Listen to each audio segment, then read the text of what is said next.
Good morning student. Previous class में नवम वर्ग के पाठ्यक्रम में निर्धारित कल्पतरु वृक्ष का अध्ययन अध्यापन का कार्य किया गया था। उसका कुछ भाग अवशेष रह गया था, तो आज हम जो भाग अवशेष रह गया था उसका आज अध्ययन अध्यापन का कार्य करेंगे। जैसा कि आपको बताया गया है कि इस पाठ के अंतर्गत रचनाकार परोपकार ही इस संसार का एकमात्र सर्वोत्कृष्ट तथा चिरस्थायी तत्व है, इसका मनोहर वर्णन किया है। परोपकार के विषय में इस पाठ के अंतर्गत वर्णन किया गया है। जैसा कि प्रीवियस क्लास में भी मैंने बताया था, आज जितना अवशेष भाग का अध्ययन करेंगे उसका यहाँ शब्दार्थ है, उसको याद कर लेंगे। आकर्ण्य मतलब सुनकर, अमर पादपम अमर पौधे को, पूर्व पुरुषय पूर्वजों के द्वारा, नासादितम नहीं प्राप्त किया, कृपणय कंजूस लोगों के द्वारा, साधयामी मैं सिद्ध करता हूं। ये रहा इस गद्यांश का शब्दार्थ। अब जो अवशेष गद्यांश रह गया है उसका अध्ययन करेंगे, जो इस प्रकार है।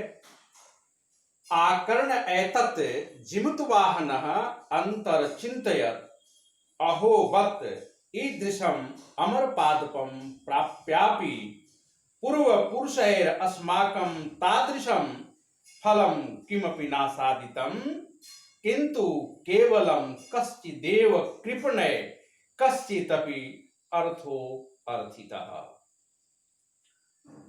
आकर्ण एतत् जिमुत वाहन, इस प्रकार सुनने के बाद जिमुत वाहन मन ही मन सोचा।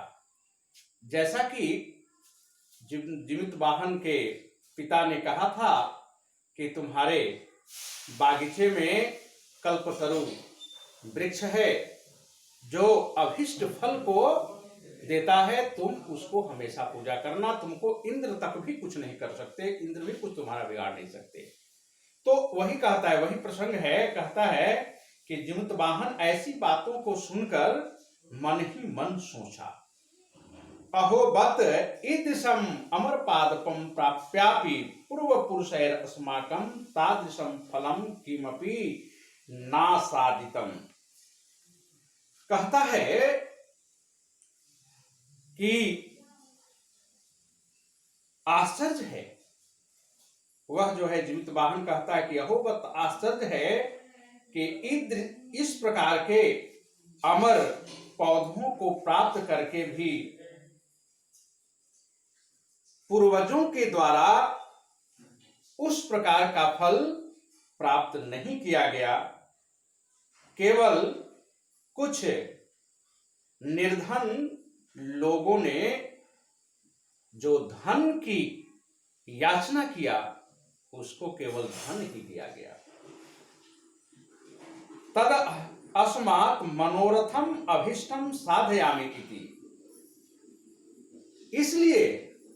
इसलिए मैं इनसे अभिष्ट मनोरथ सिद्ध करूंगा। एवं आलोच्य सह पितुरम अंतिकम आगच्छत।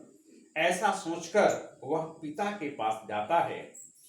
आगत्य च सुखमासिनम पितरम एकांते न्यवेदयत तात त्वं तु जानासि एव यद अस्मिन् संसार सागरे अशरीरमिदं सर्वधनम विचीव चंचलम। वो जाता है पिताजी के पास जीवित वाहन और जाकर सुख से बैठे हुए अपने पिता से निवेदन करता है, उनसे प्रार्थना करता है, कहता है, क्या कहता है कि तात त्वं तु जानासि एव एरस्मिन् संसार सागरे। पिताजी, क्या आप जानते हैं कि इस संसार सागर में शरीर सहित सर्वधनम, सभी धन, विचिव चंचलम, लहरों की तरह चंचल है। कहा कि एकः परोपकारः एवास्मिन् संसारे अनश्वरः यो युगांत पर्यंतम यशः प्रसूते। कहता है कि एक परोपकार ही ऐसा है इस संसार में जो अनश्वर है, यो युगांत पर्यंतम यशः प्रसूते, जो युगो युग तक यशः प्रसूते, जो यश को फैलाते रहता है।